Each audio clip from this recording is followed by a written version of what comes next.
नमस्कार। इंसानी सभ्यता के इतिहास में धार्मिक मान्यताओं के अंकों का क्या महत्व है पता नहीं। 108, 1008, 111, 101, 786 ये तमाम अंक हैं जिसको लोग मानते हैं अपने हिसाब से। आधुनिक युद्ध के इतिहास में 111 फिर से सामने आ गया है। ठीक 111वें दिन ईरान और अमेरिका का युद्ध टल गया है। एक महाशक्ति जो दावा कर रही थी ईरान को तबाह कर देगी, बर्बाद कर देगी, मिटा देगी इतिहास से, और ईरान कह रहा था हम भी दुनिया की सबसे पुरानी सभ्यताओं में शामिल है, मुझे मिटाना नामुमकिन सा है। दोनों बातें अपनी जगह रही। अमेरिका लगातार अपने हिसाब से जितना भी हो सकता है बर्बादी का सिलसिला करता रहा, प्रतिरोध में ईरान भी जवाब देता रहा और मामला 111वें दिन जाके ठहर गया। दुनिया ने राहत की सांस ली, तेल की कीमतें धड़ाम से गिर गई और 14 सूत्री समझौता सामने आ गया, जिसके एमओयू पर अमेरिका के राष्ट्रपति डोनाल्ड ट्रंप, जिनको यह अपमान हो चुका था कि दुनिया के सबसे ताकतवर शख्सियत हैं, डिजिटल सिग्नेचर किया। उसके जवाब में ईरान के राष्ट्रपति मसूद पशकियान ने भी डिजिटल सिग्नेचर किया और दुनिया ने राहत की सांस ली। लग रहा था दुनिया जैसे तबाह हो जाएगी, खास करके हार्मुज जल डब्रूमध्य के मामले में 3 भारतीयों का वहां शहीद होना पड़ा, नाविकों का। अपने आप में बड़ी बात रही। प्रधानमंत्री नरेंद्र मोदी ने किस हिसाब से डोनाल्ड ट्रंप के फ्रांस के मुलाकात में इस पर प्रतिरोध जताया, नहीं जताया, इसको लेकर पक्ष और प्रतिपक्ष अपने हिसाब से तीर ताने हुए हैं, निशाने साध रहे हैं। लेकिन दुनिया के लिए बड़ी राहत की बात है, तेल बाजार में कीमतें घट गई हैं और जो हालात है उसमें ये लोग आकलन करने लगे हैं अमेरिका जीता या फिर ईरान जीता। युद्ध के बाद ऐसा होता है, हर युद्ध के बाद आकलन होता है आखिरकार मसला कहां से चला था। मसला चला था कि ईरान को कहा जा रहा था यह परमाणु शक्ति संपन्न हो रहा है, उस लिहाज से उस पर आक्रमण हुआ। 111 दिन पहले ईरान के सर्वे सर्वा नेता कहे जाने वाले धार्मिक नेता आयतुल्लाह खुमैनी को अमेरिकी और इजरायली फोर्स ने एक झटके में खत्म कर दिया। उसके बाद से जो आग लगी वो 111 दिन तक धधकती रही। ईरान के आसपास जितने अमेरिकन सत्ता प्रतिष्ठान थे, जितने भी शांत ताकतें थी, सब पर ईरान ने जवाबी हमला किया। कुवैत हो, इराक हो, खासकर दुबई में जो व्यापारिक प्रमुख केंद्र है मध्य एशिया का, उस पर आफत आई। आसमान पर बिल्कुल बरसने लगा। ईरान ने ही टारगेट किया कि अमेरिका तो उसका जाना तो मुश्किल है, इजराइल तक जाने की कोशिश, लेकिन जो कुछ भी मध्य पूर्व एशिया में अमेरिका का किया दिया है उसका सत्यानाश करना शुरू कर दिया। ये स्ट्रैटेजी कहां तक सही थी नहीं थी, लेकिन अंतिम परिणति पर जब पहुंचा तो पता लगा अमेरिका ने इस युद्ध विनाश के जवाब में जो कुछ भी अमेरिका ने ईरान के खिलाफ किया है, $300 अरब इस 14 सूत्री समझौते में ये बात मान ली गई है कि $300 अरब अमेरिका देगा ईरान को पुनर्निर्माण के लिए। ठीक है, सर्वे सर्वा नेता छोड़े आप, लेकिन सबसे बड़ी बात इसमें यही हुई कि पुरानी सभ्यता ये बता गई अमेरिका जैसे ताकतवर को कि युद्ध सिर्फ ताकत से नहीं जीता जाता, बल्कि ताकत के जवाब देने के तरीके से, मैदान में ठहरने के तरीके से भी उसको जवाब मिलता है, उससे हार और जीत तय होती। अमेरिका को जो चपत लगी है, खासकर डोनाल्ड ट्रंप को जो चपत लगी है, जो अपने पूर्ववर्ती खासकर बराक ओबामा वगैरह पर इल्जाम लगाते रहे थे, ईरान को वो झोलियों में भर भर के पैसा दे दे के खड़ा करने का काम किया है, तो अब वही काम डोनाल्ड ट्रंप को करना पड़ा है। हाँ, ये अलग बात है कि डोनाल्ड ट्रंप जब ये डिजिटल सिग्नेचर कर रहे थे पशकियान के साथ साथ समझौते पर, उस समय इजराइल जो एक महत्वपूर्ण फोर्स है इस युद्ध का कारण था, जिसने बड़ी मुश्किल से तैयार किया था अमेरिका को लंबे समय तक चिरौरी के बाद कि चलिए ईरान पे हमला करते हैं, उसे समाप्त करने की कोशिश करते हैं, क्योंकि पूरा मामला उसका लेबनान से, पड़ोस के लेबनान से बचा पड़ा था। यह अपने हिसाब से उसकी रणनीति थी। इजराइल ने ही कहते हैं डोनाल्ड ट्रंप को तैयार किया था ईरान पर हमला करने के लिए। वो इजराइल इसमें शामिल नहीं है। वो आगे क्या होता है, इस समझौता कैसे परिपालन होता है। जब एमओयू को साइन किया गया तो कहा गया इसके परिपालन के लिए 60 दिनों का समय लिया जा रहा है, और 60 दिनों में जो नाकाबंदी कर रखी है अमेरिका ने ईरान की अपने हिसाब से, हार्मुज जल डब्रूमध्य में जो जहाजों की आवाजाही बंद है, तमाम चीजें हैं, उस पर एक हिसाब से ईरान अपना अधिकार चाहता है उस पर अब टैक्स दे, सब कुछ करे, ईरान अपने को खड़ा करने के जो कुछ करे, तमाम बातें अगर 14 पॉइंट को देखेंगे सिलसिलेवार तरीके से, आपको लगेगा उसमें वही पुरानी बातें हैं जिस पर अमेरिका अड़ा पड़ा था और और ईरान भी अड़ा पड़ा था। ये बात होगी तब मैं मानूंगा, नहीं मानूंगा, मैं अपने तय खड़ा रहूंगा, डटा रहूंगा। और अपने आप में बड़ी बात थी, दुनिया बिल्कुल तबाही की कगार पे आ गई थी। लोग कहते हैं कल परमाणु अस्त्रों का इस्तेमाल होगा, आज परमाणु अस्त्रों का इस्तेमाल होगा, कब होगा, कैसे होगा, इस पर बड़ी आशंका थी, बड़ी घबराहट थी। और पूरा मामला ऐसा लग रहा था कि दुनिया शायद खत्म होने का कगार पे आ जाए, क्योंकि महाशक्तिशाली है अमेरिका, क्या नहीं है उसके पास। और खास करके इजराइल का जो मिजाज है वो बड़ा खतरनाक मिजाज है। उसने ईरान पर जिस ढंग से हमले किए, ताबड़तोड़ हमले किए, उसे लगता है अब कुछ बचेगा नहीं। 17-18 जून की मध्यरात्रि दुनिया के राहत की सांस बनकर के आई। जैसे ही सब सिग्नेचर हुआ, लगा सब कुछ सेटल हो गया है और एक दिशा में बढ़ गया। अब सवाल ये है कि डोनाल्ड ट्रंप आखिरकार माने क्यों? क्या उनके अंदर फिर से वो जिजीविषा जाग गई है नोबेल प्राइज वाली?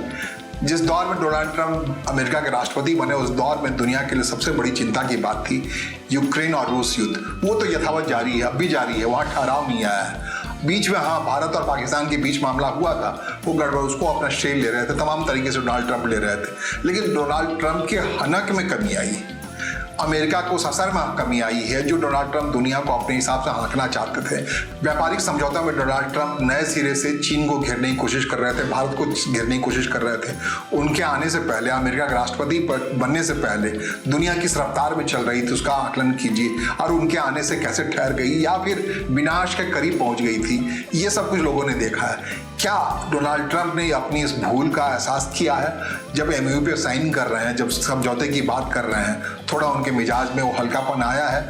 क्या उनको लग गया है कि बहुत सारी गलतियां इस बीच में उन्होंने कर ली है? इतिहास में उन्हें एक अच्छे नायक के तौर पर याद नहीं किया जाएगा।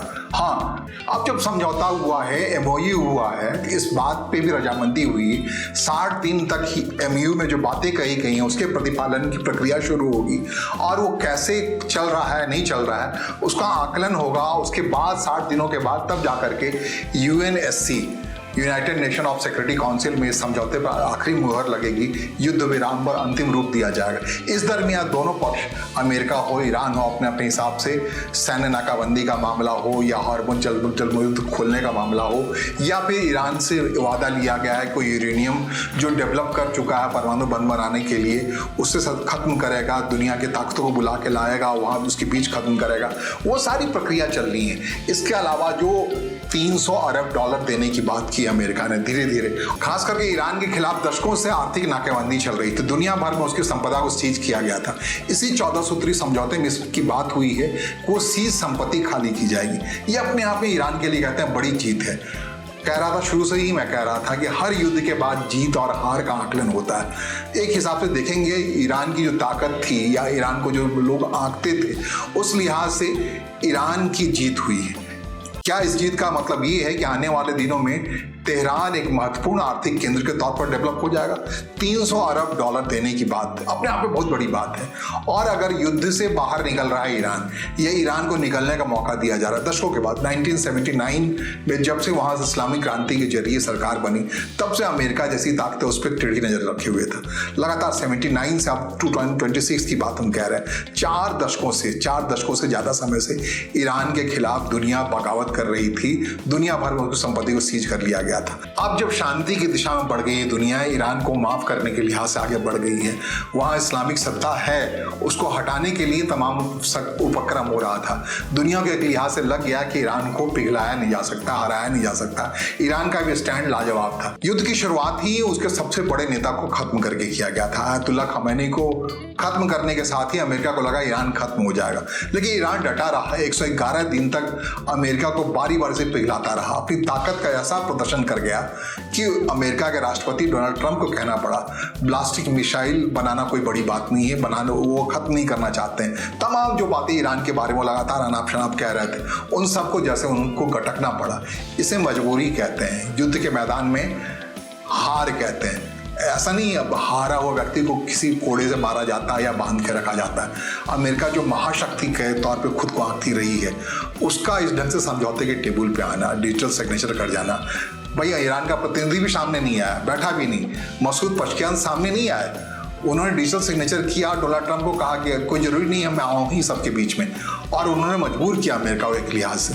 तो जैसा कि हम कह रहे हैं, तेहरान या बाकी ईरान की जो सेंटर है, 300 अरब डॉलर बहुत बड़ा होता है। आज की दुनिया वित्तीय ताकत के जरिए गिनी जाती है। ईरान ने 300 अरब डॉलर भी मुआवजा ले लिया। इसके अलावा दुनिया भर में जो उसकी सीज संपत्ति थी, कहते खरबों की संपत्ति है, उसको भी रिलीज करवाने की बात करवा ली। एक विन विन सिचुएशन में आ गया ईरान। या फिर तेल उत्पादक ईरान को तरह तरह से प्रताड़ित करने की बात की जाती रही लगातार, उनसे राहत मिलेगी।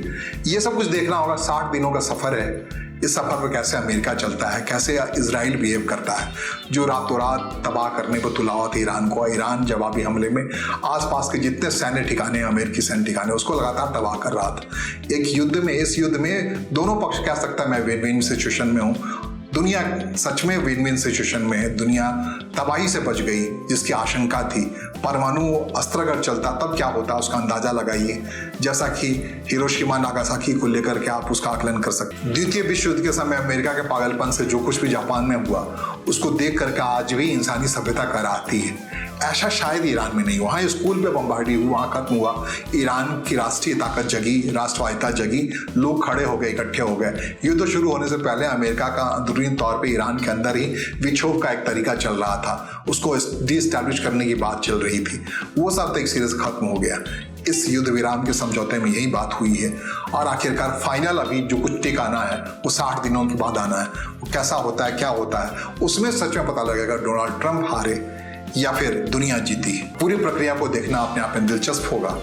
हम आप सब मिलकर देखें और दुआ करें। दुनिया में अगर धार्मिक मान्यताएं हैं तो 111 की संख्या शुभ साबित हो।